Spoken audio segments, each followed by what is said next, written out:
Good morning, everyone. Let me tell you a story that starts the way many modern stories do, not with peace and joy, but with stress, hurry, and a complete lack of awareness. It was early morning, just like any other weekday, in the towering glass and steel headquarters of Grayview Corporation on the 22nd floor.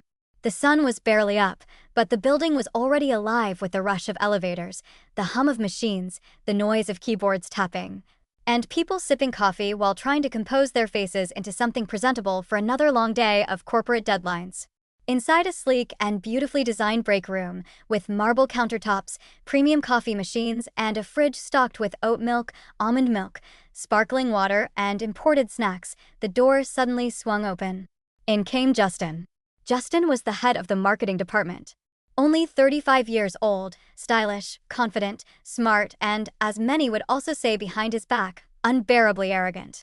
He was the kind of manager who walked with his chin slightly raised, who expected others to step aside when he passed in the hallway, who believed that punctuality was sacred, for everyone but himself. That morning, Justin was in a hurry. He grabbed a steaming cup of coffee in one hand, and with the other, he reached into the fridge looking for milk. He muttered to himself about a critical presentation he was preparing, a multi-million-dollar pitch in front of the board of directors. Everything had to be flawless: his suit, his slides, his confidence, and of course his coffee. He was obsessed with his morning routine. Any delay irritated him deeply. What Justin did not notice was that someone else was in the room. Over by the sink, standing quietly in a dark uniform, a woman was cleaning. She looked at first glance like an ordinary janitor, someone who probably came in early and left before any of the employees even arrived. Her hair was slightly tucked under a plain cap, her posture composed, and her hands were wiping down the countertop one last time before leaving the room spotless. But that woman was not just any cleaner. Her name was Victoria, and she was actually the president and CEO of Grayview Corporation, the very top of the corporate hierarchy. She had decided, just for one day, to go undercover and observe the true spirit of her company. She wanted to see how her staff treated each other, not in formal meetings where everyone is polite, but in real life, when they think no one important is watching. Victoria believed true leadership meant understanding what happens on the ground. So that morning, she put on a cleaner's uniform and walked through her own company unnoticed. Justin didn't even glance at her. In his head, she was simply background. Someone whose name he'd never bother to learn. Still half asleep and frustrated about a late report, he yanked open the fridge door, grabbed a full carton of milk, and gestured clumsily. In that split second, his hand hit the container too hard. The milk flew straight out of his grasp and spilled across the counter, and worse, it poured right onto Victoria's head. A cold, white stream of milk ran down her hair, past her collar, soaking the back of her uniform. It dripped onto the floor in long, embarrassing streaks. Justin cursed under his breath, annoyed. He didn't look at her, didn't apologize. He just said something like, "Ugh, unbelievable," as if she was the problem for standing there. To him, she was nobody, just a cleaner. Victoria straightened up slowly.